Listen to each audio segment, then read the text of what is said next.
Marc et Nathalie Amblard sont rentrés des États-Unis il y a quelques mois. De leur vie à Miami, ils gardent de nombreux souvenirs. C'était notre premier appartement. On avait une vue impressionnante. Mais ils sont surtout revenus avec la nationalité américaine dans leur bagage.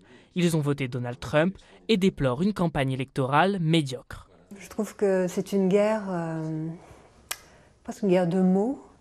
Et oui, je trouve ça un peu dérangeant. Il n'y a plus beaucoup de respect, je trouve, pour les personnes qui se présentent. Son mari, avocat spécialisé dans le droit fiscal, s'inquiète de la division du pays.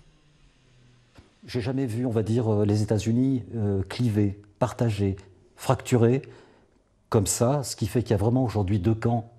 Il y a le camp des progressistes et le camp des conservateurs, et je ne vois pas trop comment ces deux camps pourraient se réconcilier. Annick Toboyka a vécu 50 ans aux États-Unis. Rentrée en France depuis 2016, elle appréhende le résultat des élections. Oui, on s'en inquiète vraiment, parce qu'on se dit, on a encore nos portfolios là-bas, on dépend de nos portfolios, nos investissements qui sont encore en Amérique. Et si Harris est élu, moi je retire mon argent, moi. Je ne fais pas confiance du tout. Comme eux, les 100 000 Américains installés en France devraient scruter cette nuit l'issue du vote.